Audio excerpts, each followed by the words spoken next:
All right, guys. Now I think we're going to be on track, okay?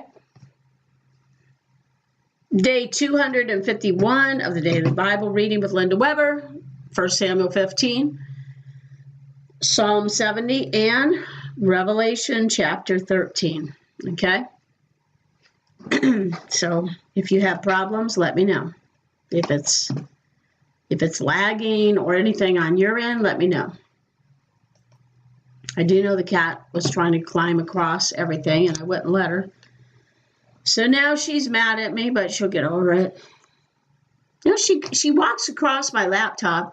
She takes screenshots of her butt, you know. I mean, she does all this crazy stuff and expects me to put up with it. I'm sorry, but, you know, you can be mad all you want, cat. We ain't going down that road, you know. All right, let me try to get the chat up. I know some of you were on here a minute ago, so hopefully you come back soon. Come on. Come back. Come back. But in the meantime, I don't know why.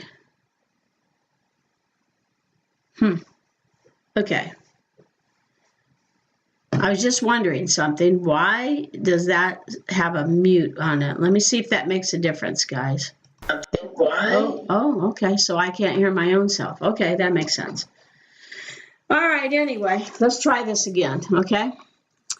We're going to go to 1 Samuel chapter 15, and I'm reading now the New King James Version. Samuel, the prophet, also said to Saul, "The Lord sent me to anoint you king over his people, over Israel. Now therefore heed the voice of the words of the Lord. Thus says the Lord of hosts, I will punish Amalek for what he did to Israel, how he ambushed him on the way when he came back up from Egypt. Now go and attack Amalek and utterly destroy all that they have and do not spare them." Listen to this. When God would go and have the Israelites destroy a nation, a city, whatever, he would tell them to destroy everything, kill the men and the women and the children and the babies and all the animals, just wipe them out like they never existed. That's what they need to do with these terrorist organizations. I mean, seriously, if you leave one or two of them, they're already destroyed. They're not that they couldn't get saved. Yeah, of course. But in the meantime, how many people are they going to torture and kill? You know, so wipe them out. Wipe them out. That's what he used to tell them. And it's right here in the Bible. Listen to this. In 1 Samuel chapter 15, verse 3. Now go and attack Amalek and utterly destroy all that they have and do not spare them, but kill both man and woman, infant and nursing child, ox and sheep, camel and donkey. So Saul gathered the people together and numbered them in Telaim, 200,000 foot soldiers and 10,000 men of Judah. And Saul came to a city of Amalek and lay in wait in the valley. Then Saul said to the Kenites, "Go, depart, get down from among the Amalekites, lest I destroy you with them. For you showed kindness to all the children of Israel when they came up out of Egypt." So the Kenites departed from among the Amalekites, and Saul attacked the Amalekites from Havilah all the way to Shur, which is east of Egypt. He also took Agag, king of the Amalekites, alive, and utterly destroyed all the people with the edge of the sword. But Saul and the people spared Agag and the best of the sheep, the oxen, the fatlings, the lambs, and all that was good, and were unwilling to destroy them. But everything despised and worthless, that they utterly destroyed. Now the word of the Lord came to Samuel, saying, I greatly regret that I have set up Saul as king, for he has turned back from following me and has not performed my commandments. And it grieved Samuel, and he cried out to the Lord all night. So when Samuel rose early in the morning to meet Saul, it was told Samuel, saying, Saul went to Carmel, and indeed he set up a monument for himself, and he has gone on around, passed by, and gone down to Gilgal. Then Samuel went to Saul, and Saul said to him, Blessed are you of the Lord. I have performed the commandment of the Lord. He was disobedient to God, because God told him, wipe them out. But he took some of the spoil. He spared King Agag. You know, He didn't. He did not obey the Lord. And I'm telling you right now, when God tells us to do something, do it. Just do it. To obey is better than sacrifice, as we're going to find out here, All right. Okay, but Samuel said, "What then is this bleating of the sheep in my ears and the lowing of the oxen which I hear?" And Saul said, "They have brought them from the Amalekites, for the people spared the best of the sheep and the oxen to sacrifice to the Lord your God, and the rest we have utterly destroyed." Then Samuel said to Saul, "Be quiet, and I will tell you what the Lord said to me last night." And he said to him, "Speak on." So Samuel said, "When you were little in your own eyes, or humble," remember when he first got chosen, he was like, Saul was like, "Why me? We're of the least. We're in the tribe of Benjamin, the least tribe, and why are you choosing me?" Remember that? But I told you that when he got full of pride, what was going to happen. Well, it's happening now. Okay? He said, "When you were little in your own eyes, were you not head of the tribes of Israel? And did not the Lord anoint you king over Israel? Now the Lord sent you on a mission and said, 'Go and utterly destroy the sinners, the Amalekites, and fight against them until they are consumed.' So why then did you not obey the voice of the Lord? Why did you swoop down on the spoil and do evil in the sight of the Lord?" And Saul said to Samuel, "But I have obeyed the voice of the Lord and gone on the mission on which the Lord sent me and brought back Agag, king of Amalek. I have utterly destroyed the Amalekites. But the people took of the plunder, sheep and oxen, the best of the things which should have been utterly destroyed, to sacrifice to the Lord your God in Gilgal." So Samuel said, "Has the Lord as great delight in burnt offerings and sacrifices as in obeying the voice of the Lord? Behold, to obey is better than sacrifice, and to heed than the fat of rams.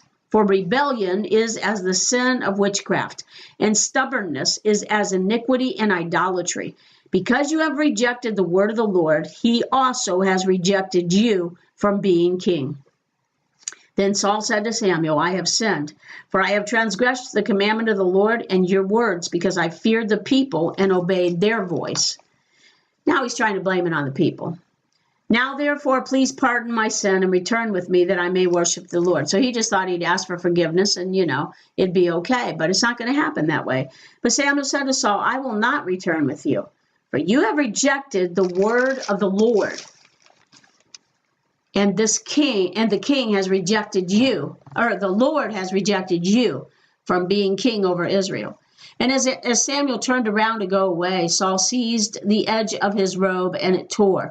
So Saul reached out and grabbed the end of Samuel's robe, and it rent in two, tore. So Samuel said to him, "The Lord has torn the kingdom of Israel from you today, and has given it to a neighbor of yours who is better than you. And also the strength of Israel will not lie nor relent, for he is not a man that he should relent." Then he said, "I have sinned, yet honor me now, please, before the elders of my people and before Israel, and return with me that I may worship the Lord your God." So Samuel turned back after Saul, and Saul worshiped the Lord. Then Samuel said, "Bring Agag, king of the Amalekites, here to me." So Agag came to him cautiously, because Agag now thought he was going to get away with it, And Agag said, "Surely the bitterness of death is past." But Samuel said, "As your sword has made women childless, so shall your mother be childless among women." And Samuel hacked Agag in pieces before the Lord in Gilgal. Then Samuel went to Ramah, and Saul went up to his house at Gibeah of Saul. And Samuel went no more to see Saul until the day of his death. Nevertheless, Samuel mourned for Saul, and the Lord regretted that he had ever made Saul king over Israel. So the Lord regretted it, It's too bad. It's really too bad that Samuel could not have just listened to him, So, all right, we're on day 251. right there. Okay.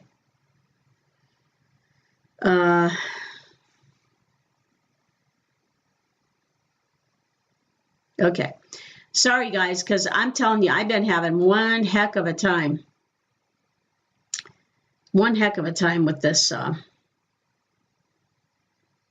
technology, you know. So if nothing else, if you can't catch me on here live, because I know that I'm all over the place or whatever, if you can't catch me on here live, at least watch the replay, because it's really not about anything except let's read the Bible together, you know.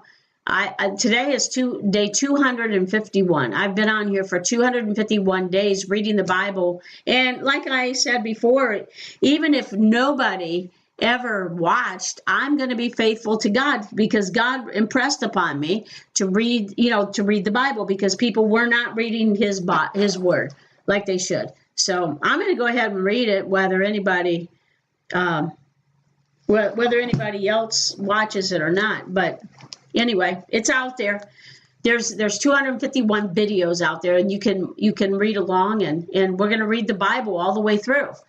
We've already read Genesis, Exodus, Leviticus, Numbers, Deuteronomy, Joshua, Judges, Ruth, 1 Samuel, 9 books of the Old Testament already. And now let's go over to Psalm. Psalm is right after Job. There's 66 books of the Bible. You're going to learn all 66 books. Psalm chapter 70. Let's go over there. Psalm chapter 70.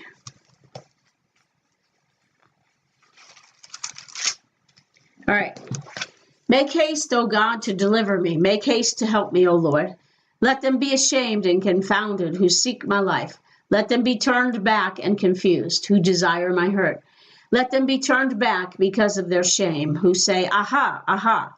Let all those who seek you rejoice and be glad in you. And let those who love your salvation say continually, let God be magnified. But I am poor and needy. Make haste to me, O God. You are my help and my deliverer. O Lord, do not delay. That's short and to the point. Psalm 70.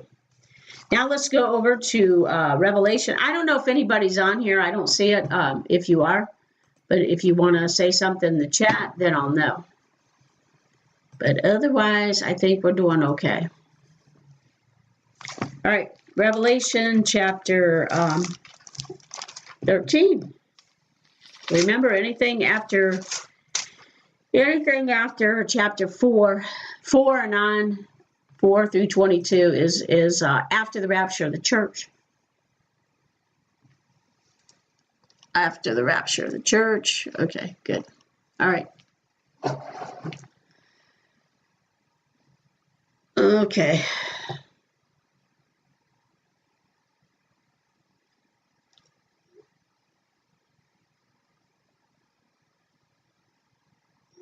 Okay.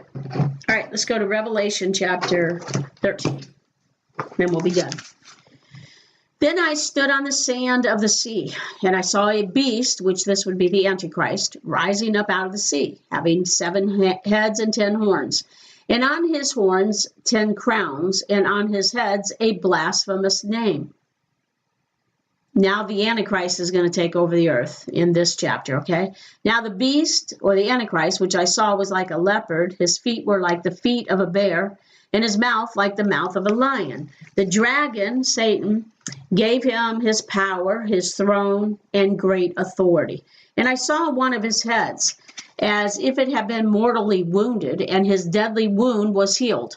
And all the world marveled and followed the beast. There used to be people go say that, the Antichrist is going to be killed, then he's going to rise from the dead. It's not him. It was another one of the kings. It's not him.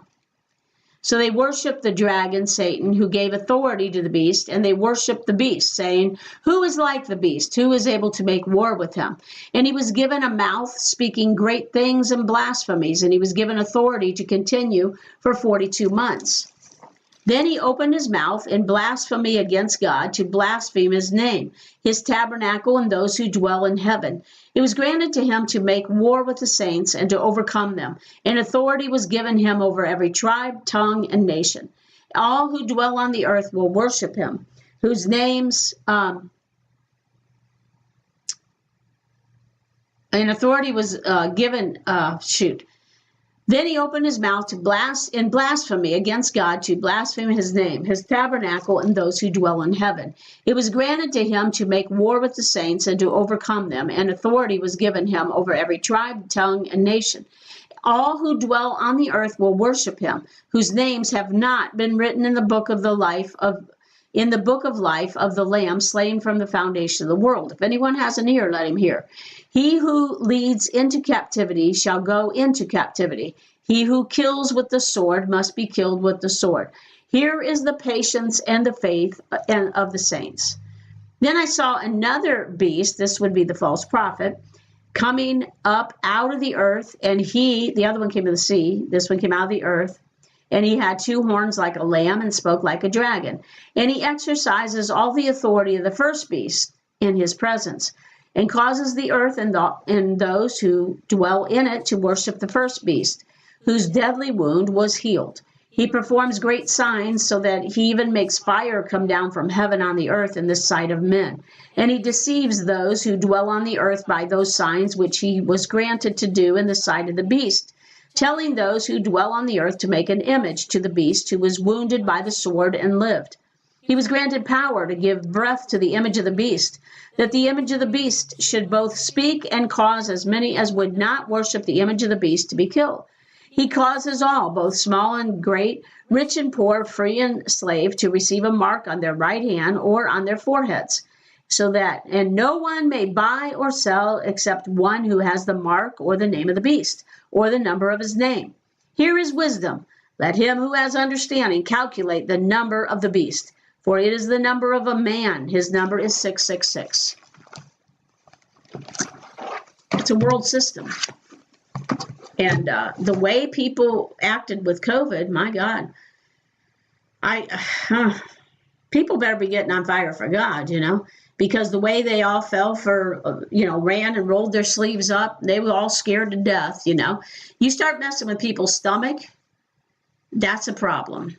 And they start getting hungry and they can't buy any food, and they're getting pressured by people around them and tormented by people around them. And you better get that mark, and go buy some food for me. No, I ain't buying, They're going to go get the mark.